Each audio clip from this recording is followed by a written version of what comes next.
ci wàllum yoon on a vu jigéen yu bari tey ji apporter seen soutien ci ki nga xamante ne moom moo di Fatima Nione bi Miss Sénégal 2020 tey ji nag gannaaw ba nga xamee ne Amina Badiane génn na addu jëmlee ci anam ba nga xamante ni dal na ko jigéen yu bari jàpp ni tey ji dafa def apologie du viol ba tax na nag ñu déposer plus de 100 plaintes tey ji jëmalee ko ci moom tey ji ana naka nga ñu mën a jox ci jàngat boobu ndax am na tey ji lu ci mën a fekk ki ñuy accusé.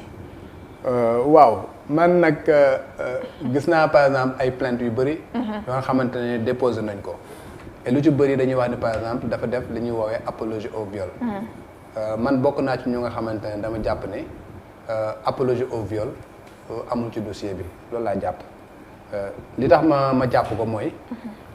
apologie nan la koy wax sax apologie bu nga xamante nit ki da koy def ci benn crime wala mu nekk ci benn délit. dafa am article bu nga xamante ne moom moo ko prévoir muy article 252 bu code pénal. mais article 252 boobu dafay renvoyer à l' article 248. bu nga xamante ne da lay définir lan mooy apologie. apologie moom mooy yow da ngaa inciter nit ñi pour que ñu def benn ñaawteef ça veut dire que da nga utiliser les moyens de diffusion publique te moyens de diffusion publique article 248 dafa wax mooy lan daf ne rajo la wala mu nekk télévision wala mu nekk affichage. wala mu nekk ci kàddu wala mu nekk nangam donc mu nekk moyen de diffusion publique bu nga xamante ne. da nga inciter nit ñi da nga ñaax nit ñi pour que ñu def benn ñaawteef. maanaam nit ki tey def na ay poste pour wax ne par nit ñi dem leen ngeen jihaad dem leen ngeen attaquer par exemple ñi nga xamante ne ñoom ñooy na laa koy wax sax yéeféer yi wala nangam ak nangam. nga ne kii dafa def apologie au terrorisme parce que y a un acte bu nga xamante ne posé na ko. tey ji par exemple nga ñëw nga ne waa yow miss yi day wax dëgg yàlla dañ nekk miss yu nga xamante ñu yomb lañ dem leen ngeen tenter seen chance bu ngeen tenter mun ngeen am dara ay consort. mais kàddu gi moom mënuñ ko méngóole. yaa dégg non mais kàddu gi mënuñu ko méngóole noonu. bii da nga pose ay acte yaa ngi dégg da nga ñëw par exemple nga pose ay acte wax ay wax yu nga xamante ne da ngay pousser nit ñi pour que ñu dem defi ji loolu. def benn ñaawteef. kii kàddu bi tegginiwul. def na erreur de communication à mon avis mais je pense pas que les éléments constitutifs de l'infraction bu nga xam ne apologie au terrorisme sont réunis ici. dañuy jël rek chaque fois da ngay dellu ci contexte ba. ban contexte la dafa am ku génn def accusation ñoo ne moom day dafa bokkoon ci élection Miss Sénégal. waaw et que foofu lañ ko violé ba mu jël ci ëmb.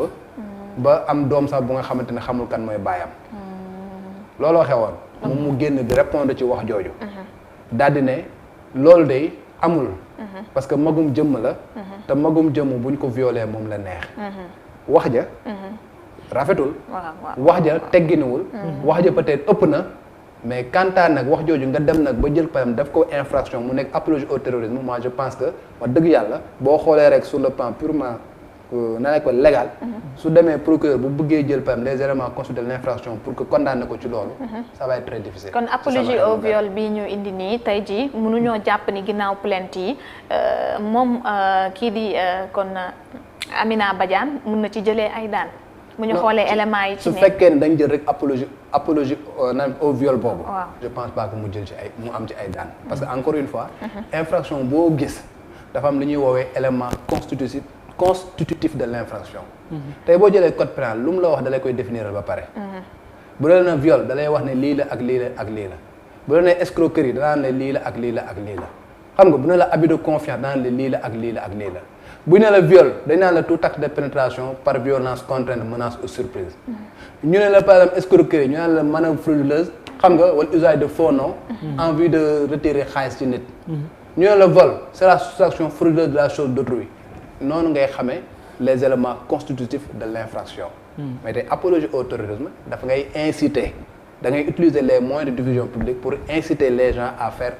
benn ñaawteef mais moom elle a pas fait un appel elle a pas incité les gens à faire benn ñaawteef elle a répondu par rapport à des accusations mais nam ko waxee nag tegginuwul peut-être mais loolu nekkul apologie au terrorisme. kon mën nañu jàpp ne ñoom ñu bindee seen plainte tey jii juum nañ ci. pour man ci sama xel mu gàtt encore une fois pour man li ñu waroon appesantir du ci apologie bi li ñu waroon appesantir mooy defoon nañ ay pétition ñu déposer ay plainte pour que procureur de la République daal di ubbi enquête ci accusation de viol yooyu nga xamante ne dañ ko def parce que am na ko jóg def accusation de viol. am na yeneen ak yeneen nañ fàttali ne viol dañ ko criminaliser. am na ay miss yu nga xamante ne dañu génn. ñoo ne ñoom aussi ñu ngi confirmer li nga xamante ne accusation yooyu am na. ñu ubbi enquête ci loolu. bu ñu ubbee enquête ci loolu dem ba rendre compte par exemple viol boobu am na bu boobaa Amina Badiane boobu du set parce que bu boobaa mën nañ ko sax installer comme complice. parce que moom moo organisé élection Miss Sénégal moom moo regroupé Miss yooyu foofu yëpp.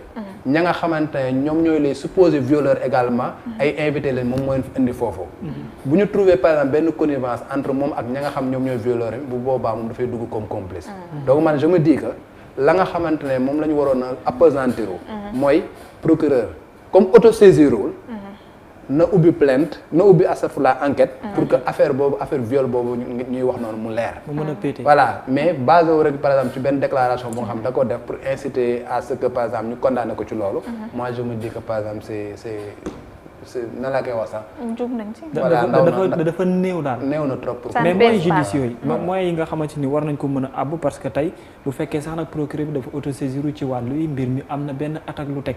tey yan yoon lañ war a mën a àbb yoo xamante ni dina facile wala sax mu mën a am réponse boo xamante ni bu satisfaisant lay doon ci enquête bi pour que résultat mën a am. waaw ça va être très difficile pour dire la vérité parce que viol quand même c'est na laa koy wax sax dafa am élément matériel d'abord. waaw parce que viol boo ko jëlee. laaj na ay pièces. moom laa la xam dama laa wax ne infraction bu nekk. dafa am les éléments constitutifs de l'infraction. boo jëlee viol article 320 bu code pénal moom moo ko wax dafa wax lan mooy viol. viol dañ ne c'est tout acte de pénétration. de quelque nature que ce soit. par violence contrainte menace ou surprise. donc booy jël élément constitutif mooy lan acte de pénétration.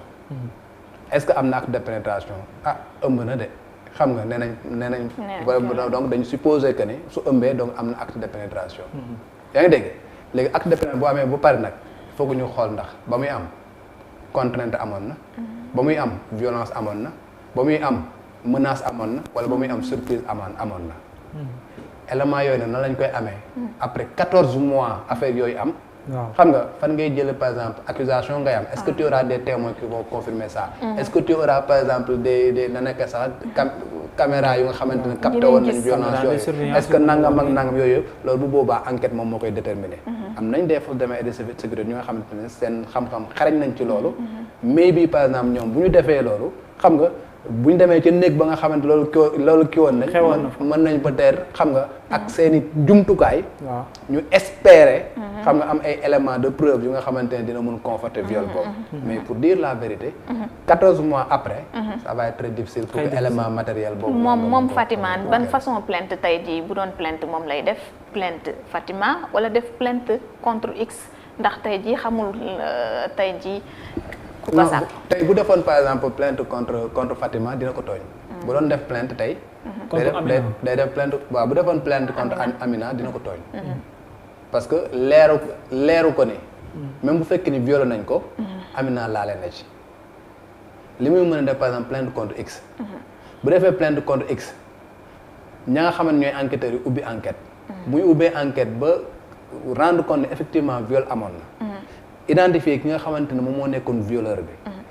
ci identification boobu ñu dem ba rendre compte ni kooku nag dafa agir de connivence avec Amina. boobaa violeur bi ak Amina yëpp dañ leen di installé dans la procédure parce que boobaa X. dafay remplacer dafay changer wu nekk Amina et consort. comprends nga mais jóg rek.